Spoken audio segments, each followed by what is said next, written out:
Everybody here is extremely passionate about making the company successful. So I was at Ross for almost a decade, and I helped them create their first online scorecard. Really, that's what we do in retail. We teach, we coach.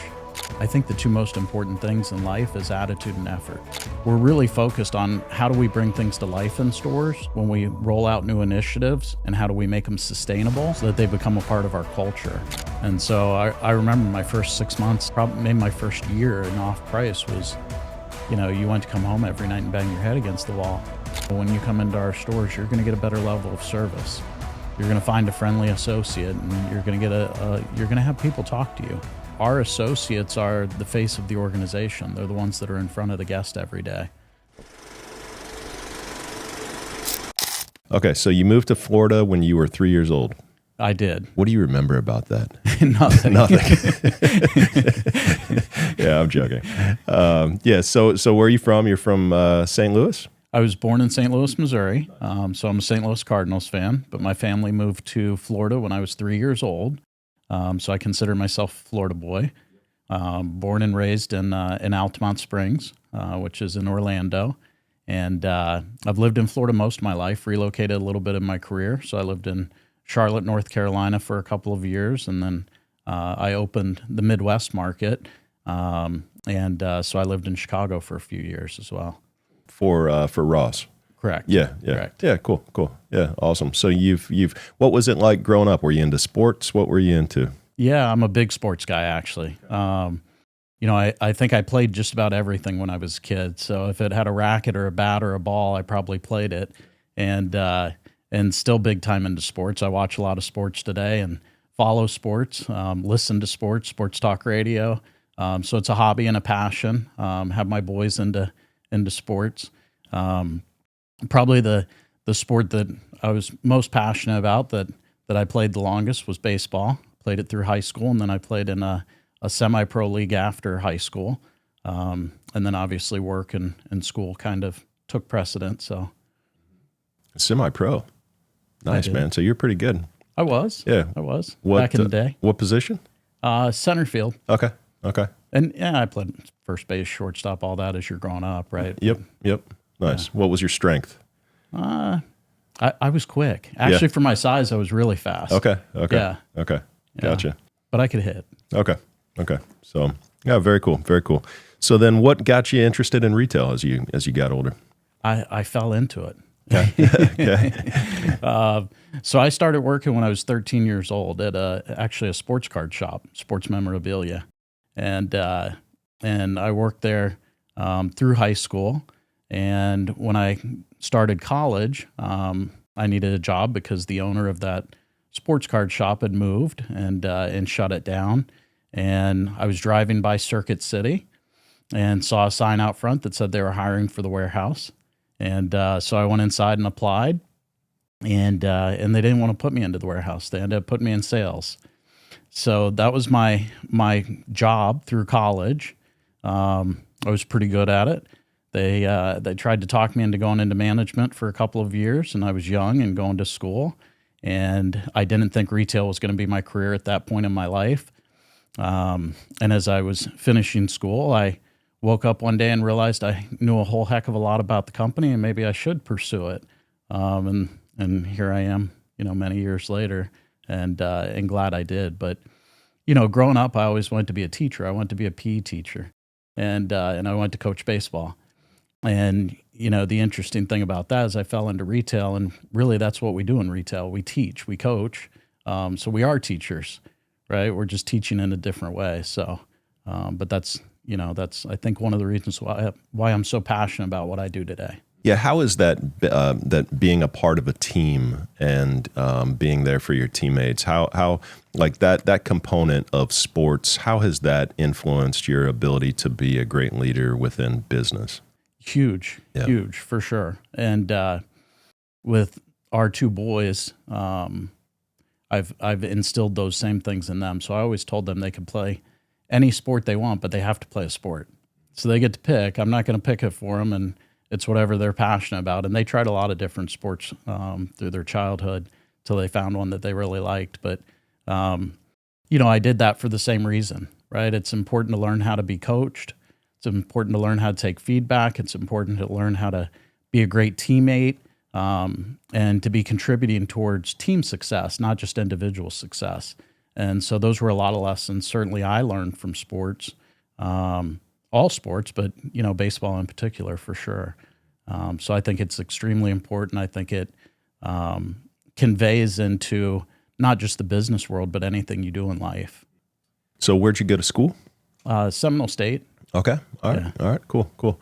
You are replacing a legend here at Bealls, of course, with Chris Collins. We didn't even mention what your job title is, but you are the Senior Vice President of Store Operations. Yes, sir. And so replacing Chris Collins, who you were fortunate enough to work for the last, how long has it been?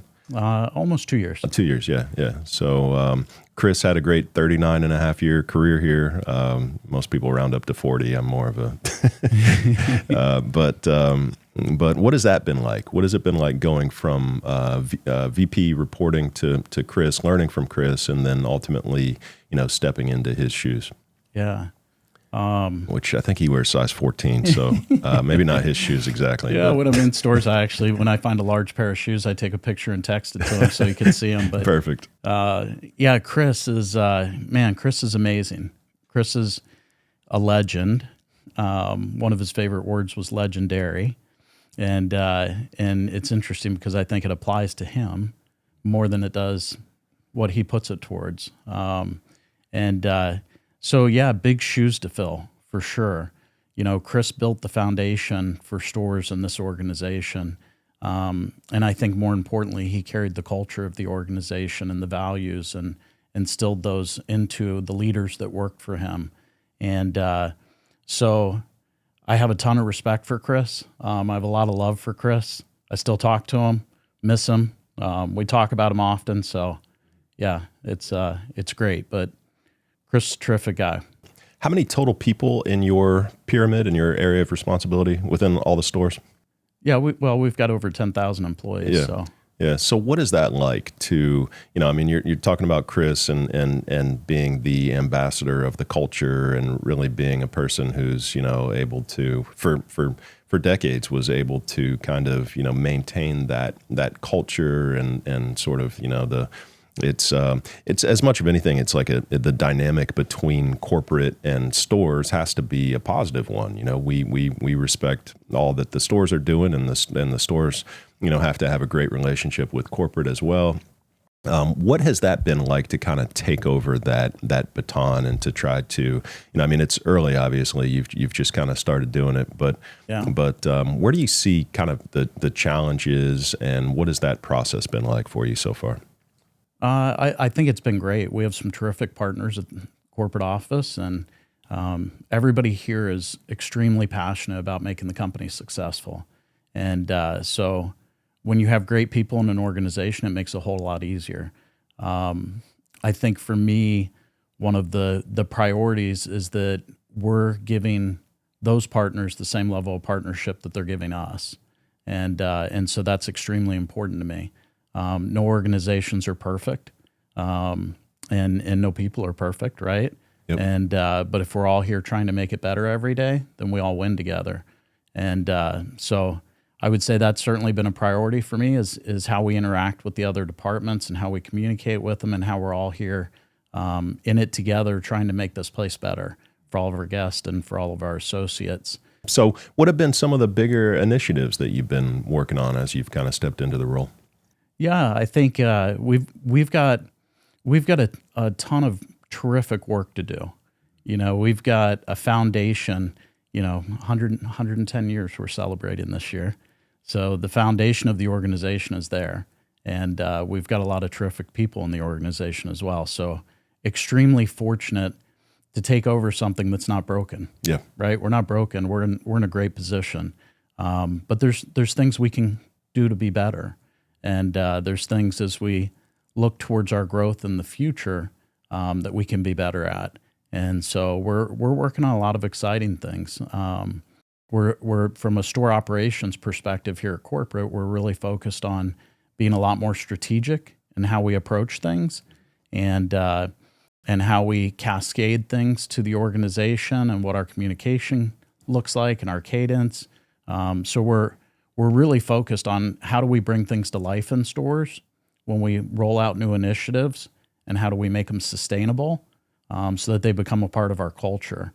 And we obviously had a lot of tremendous growth over the last few years, and there's a lot of things that we can do as we continue to grow to act more like a big organization, because we're big, we're not small anymore. So I think that plays into it. I would say simplification is a focus for us and a priority.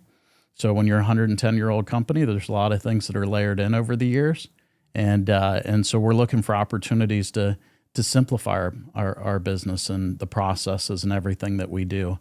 The beauty of being in off price in this part of the retail industry is the simplicity of the model. But if you've got a bunch of things that are getting in your way, sometimes it impacts your execution and what you're delivering every day in your stores. So I think we've got a lot of opportunities to be able to simplify our business and really get our folks focused on the things that matter every day and how we execute in stores every day for our guests. But also, how do we make our associates' jobs easier? Because that allows them the time to be able to do those things. So that's a priority for us. We're getting back to the basics. So I call it foundational excellence. And that's really about, how we staff our stores. We recently went through some workforce changes and restructured our workforce to improve retention and as well as try and get to a place where we're giving our associates more hours in stores. So I think that can be a win for our associates as well as our guests. And so we're really focused on staffing and scheduling and training and what does that process look like and how do we elevate the talent in our stores all the time. So that's been a priority for us. What else? I think as we look towards the future, one of the most important things for me is how do we make our stores more shoppable for our guests? So do we have the opportunity to give them more space to shop in the aisles, get product down where they can reach it, some things like that. So that's going to be a focus for us. And then, the last thing I would probably throw in is just as we talk about new store growth and what our aspirations are, we can be better at new store openings, both from a people perspective as well as processes, and being more efficient in our openings, having the teams ready to go when we open the stores, and then what does the development and the training look like once we've opened them post-opening. So there's a lot of opportunities within our new store opening processes to really dial things in for the future. Good. Yeah, I want to double click into a couple of those things maybe in a couple of minutes and come back to it. But first, maybe we back up just a little bit and talk about some of your past experience. And okay. So where kind of you came from and some of the things that you've done in your career, some of the big learnings that you've had in your career. You worked for Circuit City and you worked for Ross stores for a number of years. And I know that Bealls is very similar retail model to Ross. Perhaps not, as a few discrepancies, price point and turn of the product and whatnot. But what were maybe start with Circuit City, and if you could just give us just a few of the biggest takeaways that you had from working at Circuit City. What about that experience has helped you today with your current job? Yeah, so I spent 14 years at Circuit City, and the last couple of years I was there, I led an innovation market, and I grew so much from that, and I learned so much from that. So we called them lab markets, but essentially we had two districts in the company that were selected to test new value propositions to create new revenue streams for the company. And I was fortunate enough to get to be one of those two people that got to lead that. And we started that with a cultural transformation. And, that was really the first time dipping my toes into the water of how important it is to lead an engaged workforce, and the power of having associates that are really passionate about what they do every day. So just learned a ton there. And, I've been fortunate also in my career to have worked for a lot of terrific leaders and, learned a lot of great lessons along the way and different tools that I've been able to put in my toolbox and decide which ones kind of fit my leadership style. So that's been amazing. But I have had a lot of opportunities to be a part of some pretty significant initiatives like that. And including my time at Ross. I was at Ross for almost a decade, and I helped them create their first online scorecard. So I was tabbed to do that for the stores organization, which gave me a lot of visibility and exposure in the organization. And then I was asked to lead online scorecard. What is that? Yeah. So, companies historically have a lot of reporting and metrics and how we, our KPIs, our key performance indicators, and a lot of them are manual. They're through Excel spreadsheets, and that was our first foray into an online scorecard, which was automating it, making it real time, our KPIs, our dashboard, and really giving our folks in the stores a tool to be able to help lead their business and track their performance better. Nice. Awesome. Very cool. So what was Ross like? What was it like there? What was the culture like? What was your experience like there? Yeah. Okay. Interesting question. Yeah. Transparency is a value. Yeah. So, when I started at Ross, they had a little over 700 stores, I think, at the time. So pretty similar size to where we're at from a store count standpoint today. And what year was that? That was in 2007. And the company was growing, and we had a lot of opportunity from a store's perspective and operations perspective. And we had a leader that came in who brought me on there, and she came in from Target and certainly brought a lot to the organization. At that point, I think there wasn't a great focus on talent in the organization when I joined. We didn't have a lot of best practices and efficiencies in place. It was back in the retail days of when it was stack it high, watch it fly. And so stores were over inventoried. You had merchandise everywhere, including the stock room and top stock and everything else. And so I got to be a part of that evolution at Ross over the years, to where we made people a focus in the organization and development and recognition and things like that. And then moving on from there, putting best practices into place and creating efficiencies. And then obviously, from a merchant standpoint, we started reducing inventory levels and focusing on turns, and which in turn, improved the guest experience because the stores got better. And so it was a great journey, great organization to be a part of. I think anytime when you're a part of a growing organization, it's exciting. I learned a ton there, and getting to be a part of creating a lot of those best practices and efficiencies. And I learned the model. I came from a selling organization, so I was fortunate to get a phone call from the recruiter at Ross that brought me to Off Price, that gave me the opportunity to learn that model. As really today in retail, Off Price is the price, right? Off Price is the sector that's been booming and has continued to succeed really for the last 15 to 20 years now almost. Yeah. So Off Price is on price. Off. Yeah, everybody else is too expensive. It is. So yeah. So and then I think one of the most exciting things that I got to do at Ross was lead the expansion into the Midwest. So Ross hadn't opened in new markets in almost a decade, and so I got to lead that with my team. And we opened 12 stores on the same day in Chicago. That was our entry into the Midwest, and successfully opened, many new states. But it was really about the culture that we built up there, and that was our success that we had up there. And it was about the people and the processes that we put into new store openings. So nice.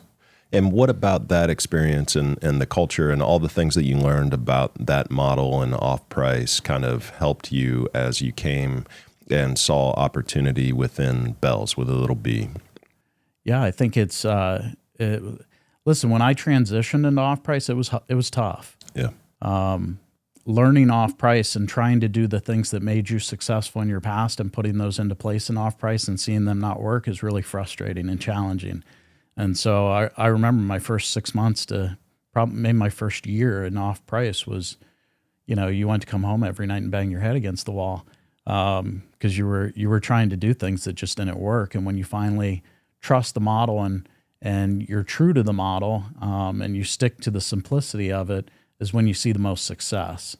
And, coming into Bealls, I think it's been great because what we already have here is an amazing foundation. So we get the model. We've put a lot of efficiencies in place over the years. We've got really great stores with great people in them. And so, the rest is how do we make them better? How do we push them into the future? And that's a lot of the things that I was speaking to you about earlier. But to me, we're a lot different than our competitors. In general, when you come into our stores, you're going to get a better level of service. You're going to find a friendly associate, and you're going to get you're going to have people talk to you. You don't get that in a lot of our competitors. No, you get a security guard when you enter Ross. You do. Yeah, that's greeted true. by security. Oftentimes. Yeah. If there's somebody there. Yeah, but well, good. Yeah, I worked at Ross for a couple of years as well, and enjoyed it. Enjoyed their corporate environment from 2001 to 2003. Was up in Manhattan actually, and learned a lot from them as well. So it was a good organization, but that's been over 20 years now.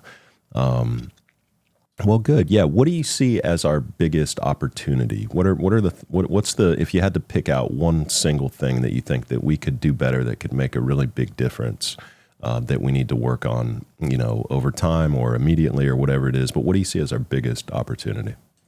It's really, how do we continue to elevate talent? And, we have a lot of folks that are extremely passionate about our organization, and that's a power. So we're extremely fortunate.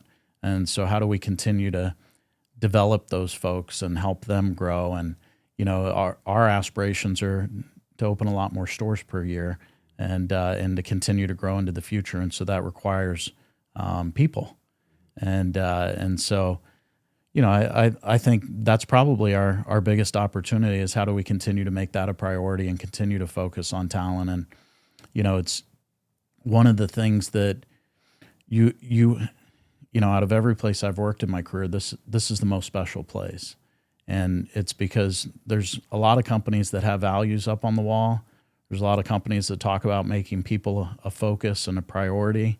And then you have companies that have values and talk about making people a priority, and they actually live it every day. And this is the first organization that I've been a part of that really gets that. We invest in our people here, and we still do things. We invest. We bring people to the corporate office for development classes. I got to participate in the ER Bell leadership development class for executives that we do, which was just an amazing experience. The best development course that I've been a part of in my career, and I've been through many leadership development courses. So yeah, I think when I think about our priority and our opportunity as we look towards the future, people's always going to be number one. So people development, talent development, empowering people, having people become the most efficient, effective, just best version of themselves. But what does it really make? Like, what are you really looking for in an individual? I think you've got 10,000 people listening that are a part of the store organization, and they all want to know, okay, well, how do I separate myself? How do I become more quote unquote talented? How do I elevate my performance at Bealls? What is it? What are those things that you're looking for? I'll just stay really simple. I think, and I've always shared this with my two boys. I think the two most important things in life is attitude and effort. And so when you approach every day with a great attitude, and you approach every day with a glass half full mentality instead of glass half empty, it gets you really far in life. And you know, our associates are the face of the organization. They're the ones that are in front of the guest every day. So, you know, I've said this to you before. I believe the store manager position is one of the most important positions in the company, and it's because they're the ones that are taking care of our associates and taking care of our guests, which are the two most important people, right? So, attitude, I think, is extremely important, and then effort. So, you know, are you coming in every day with the mindset that you're going to give it everything you've got for Bealls? Are you coming in with the mindset you're going to give it everything you've got for the guest that's walking through the door? And do we look at every guest that comes through those doors and every interaction as an opportunity to not only better ourselves, but better the organization? So I think it'd be those two things. I'd just keep it really simple. Yeah, I love it. Love it. Well, cool. Yes. So you've joined about 2 years ago. You've just become a member of the SVP group and taking over store operations completely. And so you haven't been on this value journey that we've been on, you know, over the last several years. I think it's really been about 4 years now that we've been working to understand our values and to further define them and to really practice them and implement them within ourselves. But what has, I mean, from an outside standpoint, you know, coming in and becoming a part of that, and you haven't been on your first annual executive retreat yet. That's coming up in just under 2 months, so that's exciting. I know. Very exciting. I'm really looking forward to that. Again, it's always an amazing, very deep conversation and deep connection that we're able to establish as a senior group on those retreats. But what has it been like coming into a culture that puts so much emphasis on our values and you know, as compared to where you've been in the past? What has that experience been like in a short period of time? Refreshing, appreciative, thankful, different. You know, these are words that are kind of going through my mind, the voice in my head. Sure. And, man, it's courageous. It's bold, you know, where you've taken the organization and, starting with the senior leadership team and the amount of time and energy that was put into creating the values and establishing what's important, not just for us as an organization, but for us as individuals, as humans. And, you know, you ask us to come to work and be our best selves every day, but also be us. And every organization isn't like that, Matt. There's a lot of politics in organizations. And, you know, I would like to think we don't have a whole lot of politics here. I would like to think that you allow us to be us, and you allow us to make mistakes and to learn from them. And so, yeah, it's been a powerful journey for me. And I know I haven't been on it as long as you have, and the senior leadership team has. But I'm excited to be on the journey. I'm excited to continue to learn more and explore more.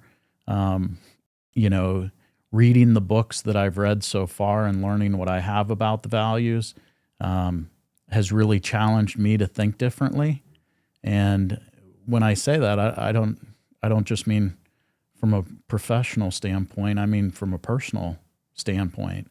It's you know, I think when we think about some of the values and how we identify and how we judge and you know, it's one of the, you know, I always think about accountability, and I remember you giving us the example of, you know, when you get in a car and somebody cuts you off or something happens on the road, and how do you act? And we think about acceptance, and right, and yeah, that's me when I'm in my car, right? And so when you think about those things, and do they really matter, and why am I getting like this, and So it brings you to a different place. It brings you to a different mental place when you have the ability to control that, and it's hard. So I definitely am not an expert and struggle in my own ways, but it's made me think different, and I appreciate that. And more than anything, I appreciate that you allow us to be us and to come in here and be a part of. I think an organization that has a tremendous amount of respect for each other and care for each other, and I think that's, without having those values in place, I think those values in some ways have probably been in place for 110 years, because you don't see a lot of companies where you have people that have been here for 30 and 40 years.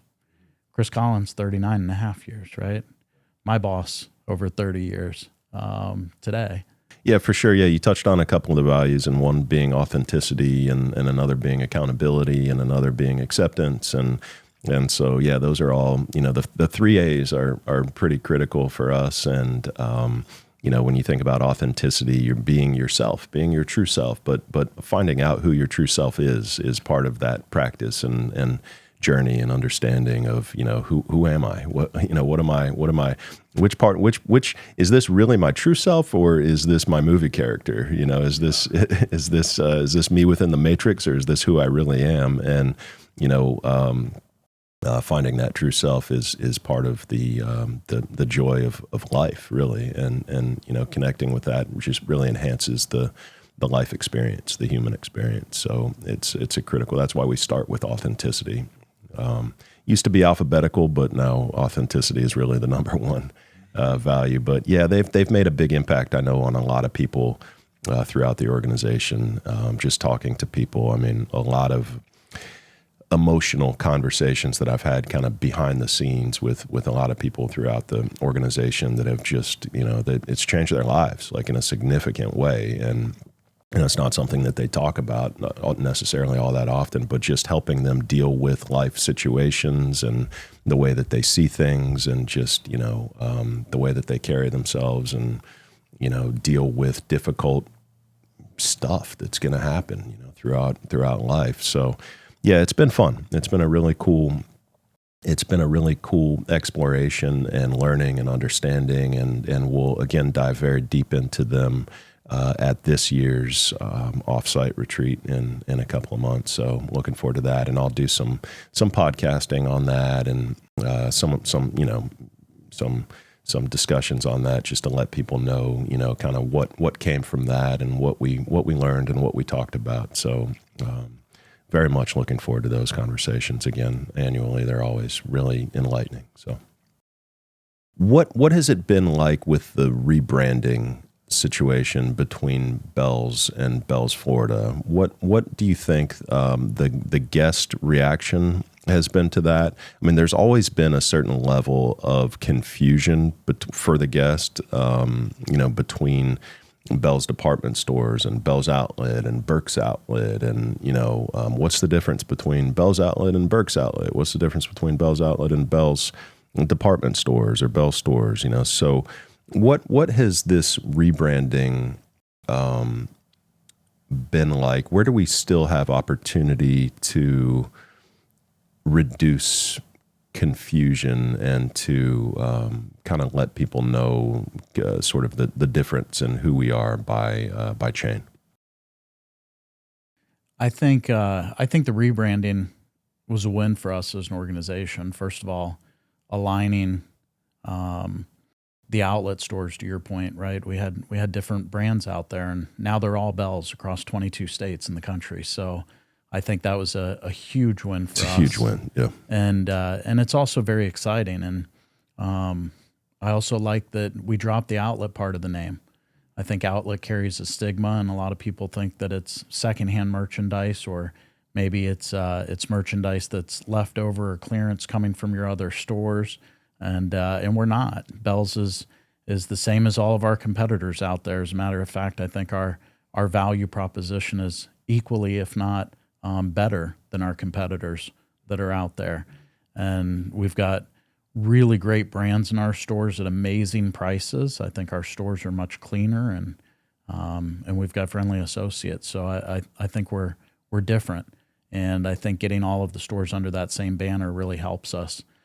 Bealls, Florida, yeah, I mean, the old department stores, which obviously that business has been deteriorating for decades now, really, and we're working hard in that business and moving with tremendous speed and agility. And it's one of the things that I appreciate about the organization the most is our openness to change and our desire to move with speed when we do change.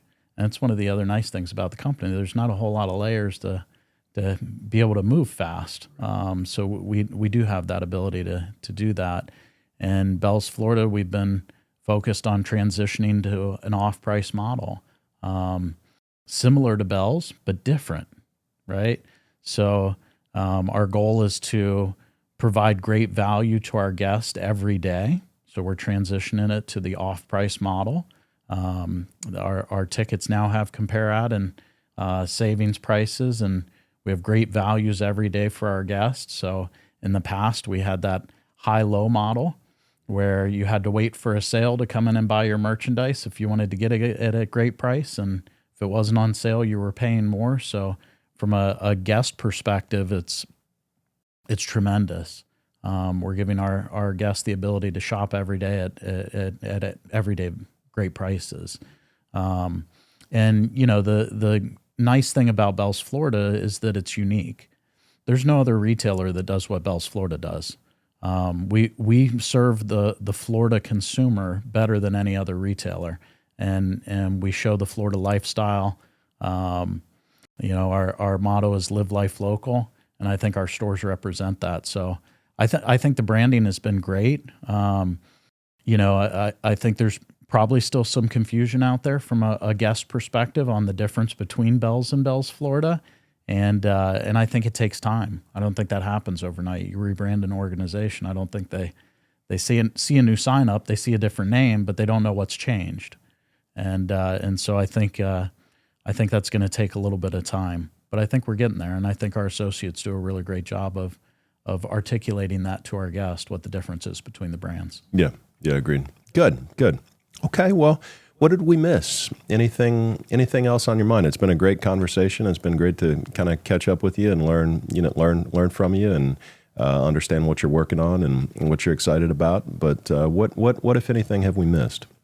I don't think we've missed a whole lot. I would say that for me, I think everything that we do within the stores organization and the store operations team, it's really about two things. It's about our associates and it's about our guests. And so everything that we do, we look through that lens. How do we make things easier for our associates ultimately to be able to take better care of our guests? When you take good care of your associates, they take better care of your guests.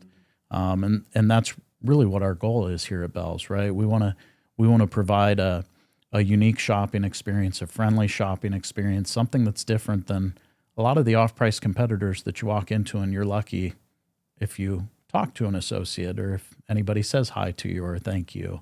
And we ask our associates to be authentic with our guests and to be themselves and to have conversations. And we encourage them to deliver a different level of service. So I think really as we look towards the future, we're always going to look through that lens. It's going to be how do we make things better for our associates and how do we make things better for our guests?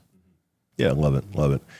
Maybe one last question for you. We talked about legacy and legendary and your predecessor sort of loving that word and kind of being legendary himself. What do you want your legacy to be? When after you retire and you've spent, you're very loyal with the companies that you've spent time with. I'd fully expect you to retire here, and have a great long career here. How do you want to be remembered after you're finished here at Bealls? It's a great question. I think, and by the way, I would be extremely fortunate to get to retire here at Bealls. So I hope that happens. I think when I think about my legacy, you know, I think all of us, when we think about our legacy in life in general, not just at Bealls, but certainly when I think about at Bealls, you want to feel like you were able to make a difference, and you know, for me, we have a great organization. We've got over 650 stores in 22 states, and we have a lot of associates that work for us that, you know, we impact their lives when they go home outside of work. You know, this is their job, and so we have an impact on their lives. And if we can make a positive impact on their lives by continuing to grow the organization and make this a better place to work and to shop for our guests, then we win and they win.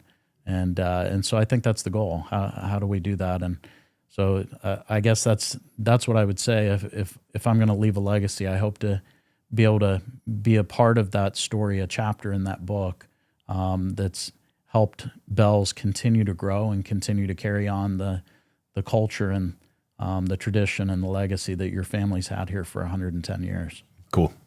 Love it. Great response. That's probably a great question to end on. So wonderful perspective, and really appreciate that. And totally agree with you, by the way. That's also, you know, I think impacting people's lives in a positive way is about the most important thing that we can do as individuals, whether that's personally or professionally. So good stuff, Gil. It's great to connect with you. Great to have this conversation. Really enjoyed it. Great job. I know it's not easy getting in front of a camera and microphones and, you know, all these bright lights and probably, thinking about this. I need to start scheduling these things like 3 days in advance and not, 2 months in advance. Way people don't worry about it, but amazing job and great to connect with you, and really appreciate what you're doing for the company. It's really been amazing to have you on board, and you've done a tremendous job, and it's been a very short period of time, but I think everybody has learned from you and your approach and your experience, and I know that you have a lot to offer Bealls both now and into the future. So definitely look forward to continuing to work with you and to make improvement to the business with you. So thank you for what you're doing. Thank you. Thanks for having me on too. It's been an honor. You've had some really amazing guests on here, and I've enjoyed listening to many of the podcasts, and it's an honor to get to be a part of the team. And, I like to say be a part of the family. Yep, for sure. So appreciate the opportunity. Awesome. Love it. Well, that's a wrap, Ryan. Thanks, Matt. Yep.